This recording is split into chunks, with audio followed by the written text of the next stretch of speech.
there she is. A little 12-volt battery I was waiting for. And this beautiful thing that just came in. Striker Vivid 4VC. Gotta see them fish, right? I was looking at a few things, and there's a couple guys that do this little disconnect right here. The Hopkins one. Thinking of doing that myself. I had to switch out my batteries real quick, but if you haven't picked one of these bad boys up by Artman, man, I suggest you do yourself just that. Look at that. Comes with 3. Thing works like a charm, I'll tell you.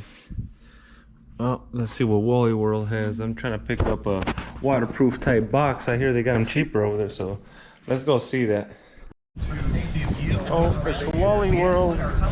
Man, I remember when I always wanted to get a kayak from over there, but I'm good on kayaks. People always tell me, how do you call yourself Battleborn Fishing, but you hardly post videos in Nevada?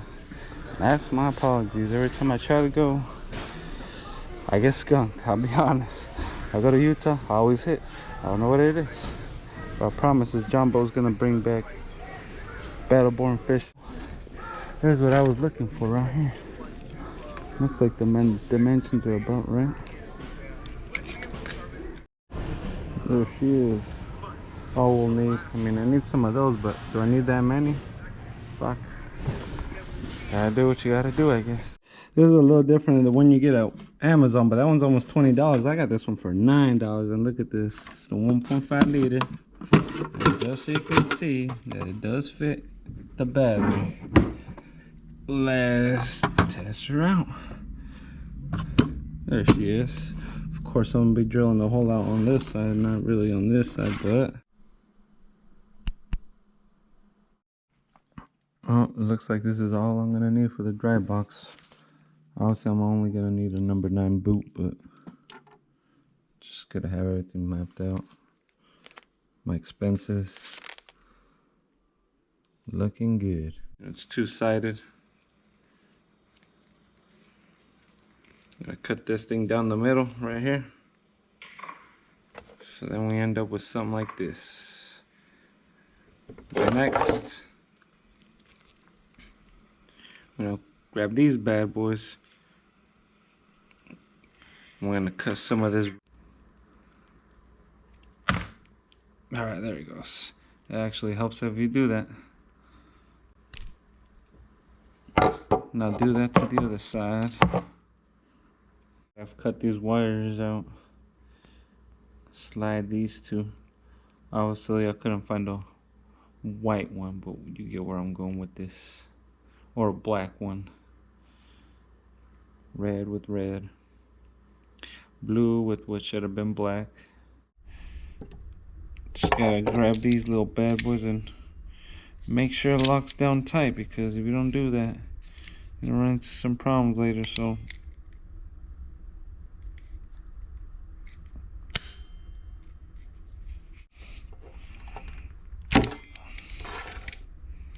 make it look that tight. Very, very tight, as you can see. Now you're gonna grab the other half of your Hopkins accessory cable and just try to cut off a little bit of this. Got these cables spliced. We got red and blue connectors, but before anything, don't forget to grab your heat shrink and throw it in the loop before you start, because you're gonna complain later, why didn't I do that? So I grab these, push them in as far as they go. If you look in there, you'll see them touching that little middle barrier. That's what you want. Push them as far as you can. Don't forget to twist, because if you don't twist, you're not going to be able to do that. And of course, let's grab our handy dandy clamps right here and let's clamp away.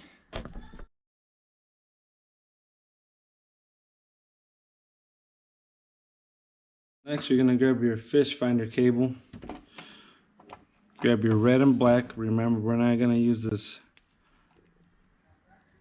blue, so don't get confused with the blue and the brown right here. You're going to grab your black and your red, of course. And remember, red goes with red. So red goes inside of red. and black goes with white, like that. And we're gonna go ahead and clamp those down also.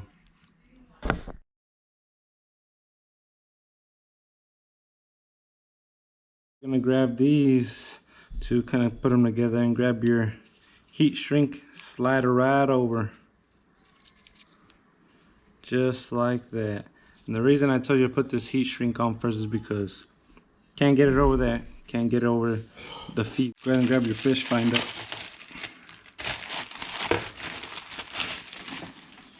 Grab your cables.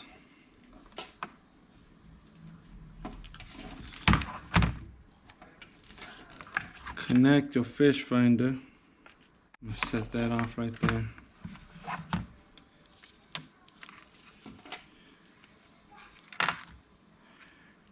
Connect your battery first. Alright, and go ahead and connect your Hopkins accessory together.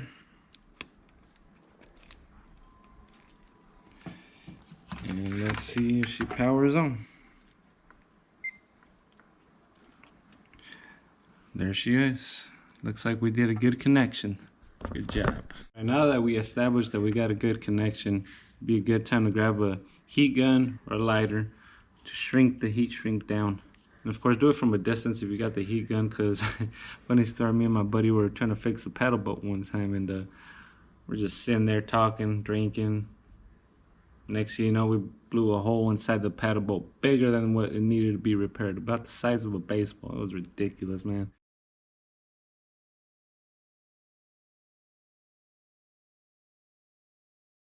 Alright, now just to add a little bit of more support, kind of like a precaution thing, I'll grab some electrical tape. I'll tape both ends so when I pull them off, I don't end up losing that connection one day. And I'll do the same for the heat shrink, just to make sure no water gets in there by some chance. And I will do the same down on this end. And since I'm gonna keep these cables, I might as well tape these ends too, just because.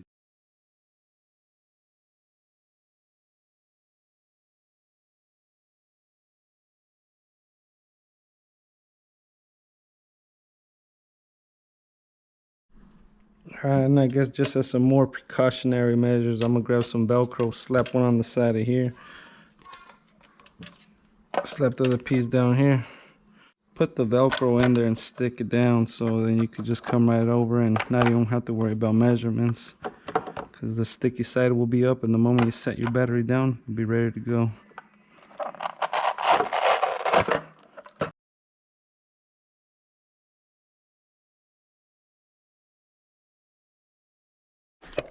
Okay, so I'm putting my battery in.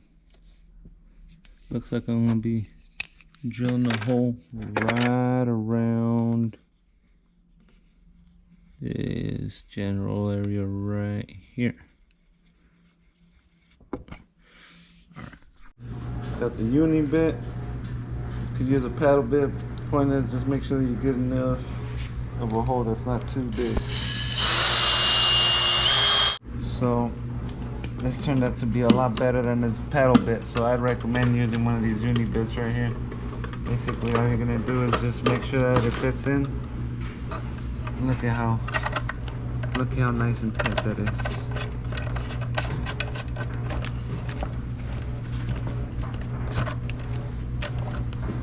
Perfect. So make sure you take apart your number 9 boot one by one, because they're not gonna fit together. And once you put one by one, don't lose that little rubber. Insert those one by one and attach that the other side.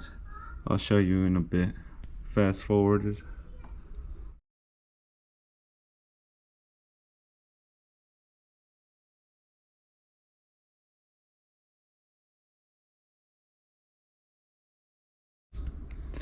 All right, pretty good. Now we just gotta connect to the battery, and then we'll try the transducer and the fish finder here soon. Now that you got your battery connected, make sure that your rubber boot has the rubber in here, and make sure it is inside that slot, because when you go to tighten this up, it's not gonna be flush. Go ahead and re-establish that connection to make sure that you got everything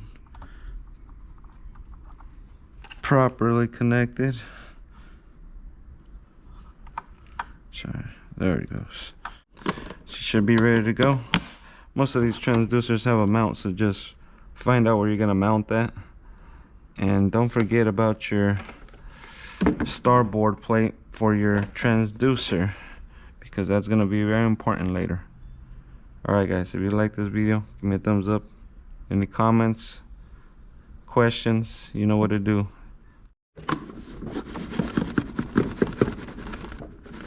Yep. Look at that. Velcro's holding up perfect. Bet you never seen it done with the Velcro in there. And when you're done using her, all you have to do is just come over. It's a little tough to disconnect this part. It takes a few times and then it gets easier. And there it is. Take her apart, go put that somewhere. You got this ready to go for next time. You can even keep it on your boat if you want to, but I wouldn't recommend it. Somebody might, you know, like your little project.